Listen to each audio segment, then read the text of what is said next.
মুজিব ভাই এসে গেছেন, তাকে আপনারা স্লোগান দিয়ে অভিবাদন দেন।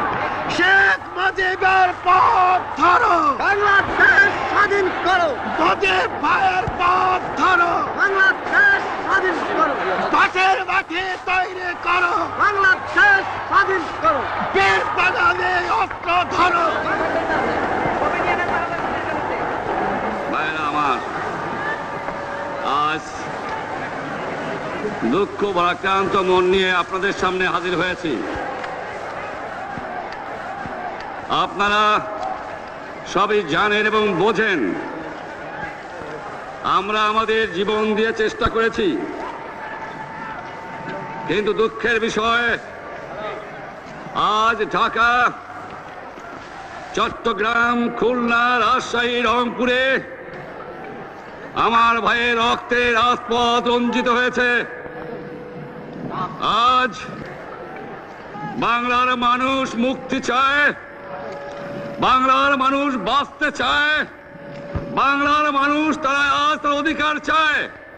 কি অন্যায় করেছিলাম নির্বাচনের পরে বাংলাদেশের মানুষ সম্পূর্ণভাবে আমাকে আওয়ামী লীগকে ভোট দেন। আমাদের ন্যাশনাল অ্যাসেম্বলি বসবে,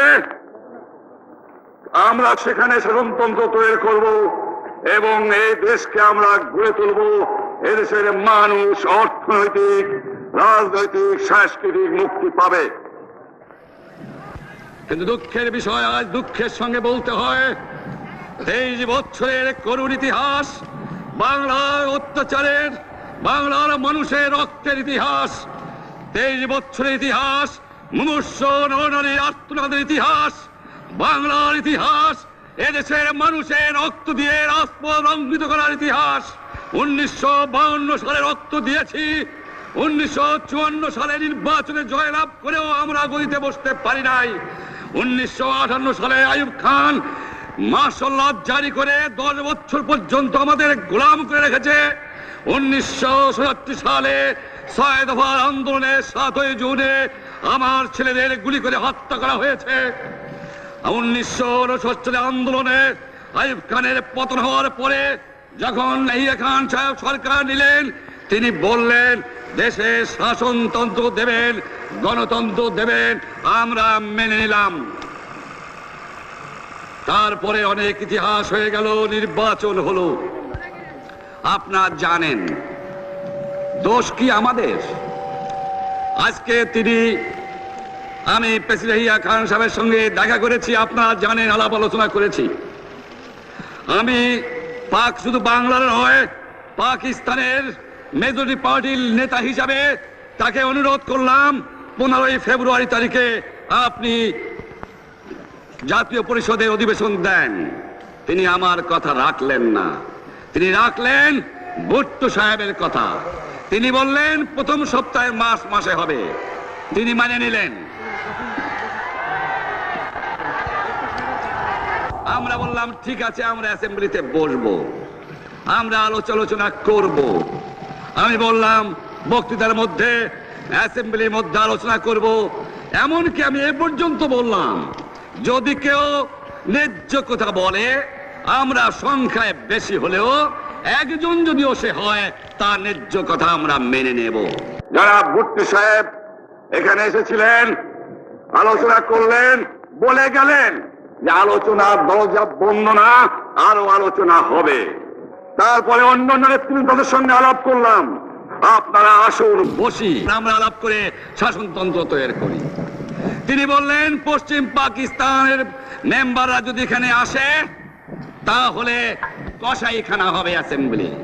তিনি বললেন যে যাবে তাকে মেরে ফেলে দেওয়া হবে। যদি কেউ অ্যাসেম্বলিতে আসে তাহলে পেশোয়ার থেকে করাচি পর্যন্ত দোকান জোর করে বন্ধ করা হবে, তারপরেও যদি কেউ আসে তাকে সন্ন্যাসার করা হবে। আমি বললাম অ্যাসেম্বলি চলবে। তারপরে হঠাৎ 1 তারিখে অ্যাসেম্বলি বন্ধ করে দেওয়া হলো। ইয়াহিয়া খান সাহেব প্রেসিডেন্ট হিসাবে অ্যাসেম্বলি ডেকেছিলেন, আমি বললাম যে আমি যাব। ভুট্টো সাহেব বললেন তিনি যাবেন না। 35 জন সদস্য পশ্চিম পাকিস্তানের থেকে এখানে আসলেন। তারপরে হঠাৎ বন্ধ করে দেওয়া হলো, দোষ দেওয়া হলো বাংলার মানুষকে, দোষ দেওয়া হলো আমাকে। বন্ধুকে দেওয়ার পরে দেশের মানুষ প্রতিবাদ মুখর হয়ে আসলো। আমি বললাম শান্তিপূর্ণভাবে আপনারা হরতাল পালন করেন। আমি বললাম আপনারা কল কারখানা সবকিছু বন্ধ করে দেন। জনগণ সাড়া দিল, আপন ইচ্ছায় জনগণ রাস্তায় বেরিয়ে পড়ল। তারা শান্তিপূর্ণভাবে সংগ্রাম চালিয়ে যাওয়ার জন্য স্থির প্রতিজ্ঞাবদ্ধ হলো।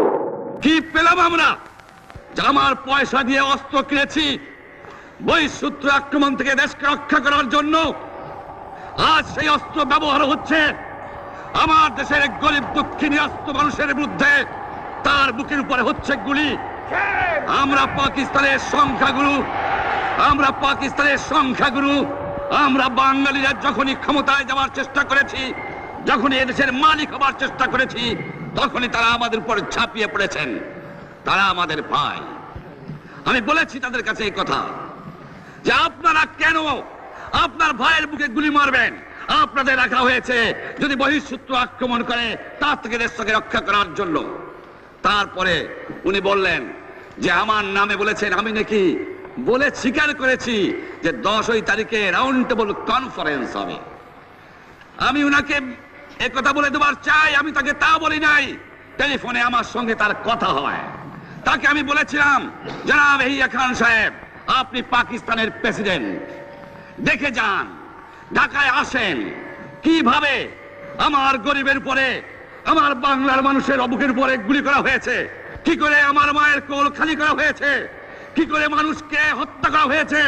আপনি আসুন, দেখুন, বিচার করুন, তারপরে আপনি ঠিক করুন। আমি এই কথা বলেছিলাম। আমি তো অনেক আগে বলেছি কিসের আসতেছি, তার সঙ্গে বসবো, যারা আমার মানুষের বুকে রক্ত নিয়েছে তাদের সঙ্গে বসবো। আমার সঙ্গে পরামর্শ না করে বা আমাদের সঙ্গে আলোচনা না করে 5 ঘন্টা গোপনে বৈঠক করে যে বক্তৃতা তিনি করেছেন এবং যে বক্তৃতা করে অ্যাসেম্বলি করেছেন, সমস্ত দোষ তিনি আমার উপরে দিয়েছেন, বাংলার মানুষের উপরে দিয়েছেন। আমি পরিষ্কার মিটিংয়ে বলেছি যে এবারের সংগ্রাম আমার মুক্তির সংগ্রাম, এবারের সংগ্রাম স্বাধীনতার সংগ্রাম। আমার 25 তারিখে অ্যাসেম্বলি কল করেছে, রক্তের দাগ শুকায় নাই। আমি 10 তারিখে বলে দিয়েছি যে ওই শহীদের রক্তের উপর দিয়ে পাড়া দিয়ে আরটিসিতে মুজিবুর রহমান যোগদান করতে পারে না। অ্যাসেম্বলি কল করেছেন, আমার দাবি মানতে হবে। প্রথম, সামরিক আইন মার্শাল ল উড্র করতে হবে। সমস্ত সামরিক বাহিনীর লোকদের ব্যারাকে ফেরত দিতে হবে। যেভাবে হত্যা করা হয়েছে তার তদন্ত করতে হবে। আর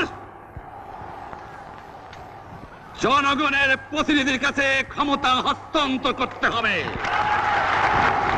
তারপরে বিবেচনা করে দেখব আমরা অ্যাসেম্বলিতে বসতে পারবো কি পারবো না।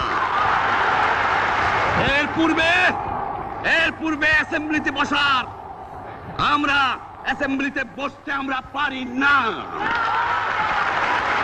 জনগণ সে অধিকার আমাকে দেয় নাই। ভাইয়েরা আমার, তোমরা আমার উপর বিশ্বাস আছে? আমি প্রধানমন্ত্রিত্ব চাই না, আমরা দেশের মানুষের অধিকার চাই।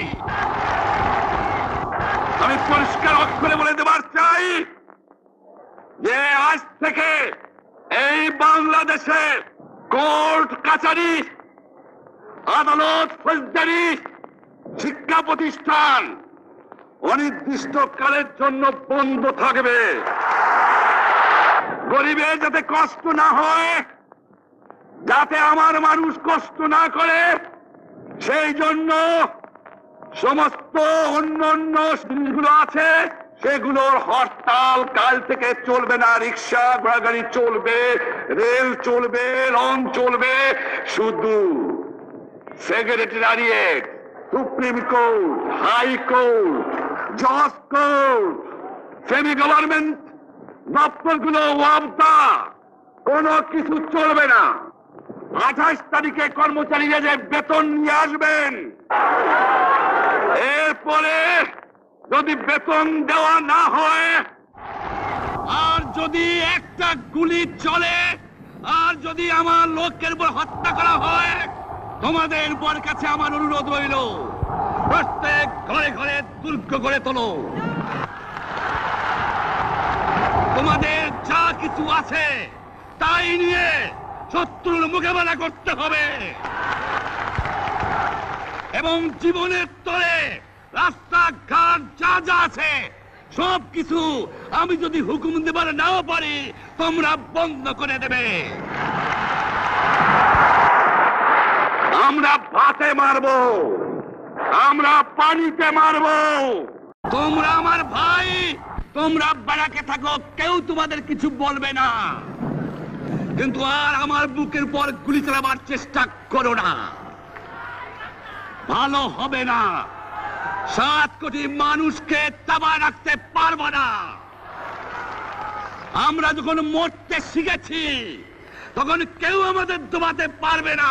আর যে সমস্ত লোক শহীদ হয়েছে, আঘাতপ্রাপ্ত হয়েছে, আমরা আওয়ামী লীগের থেকে যতদূর পারি তাদের সাহায্য করতে চেষ্টা করব।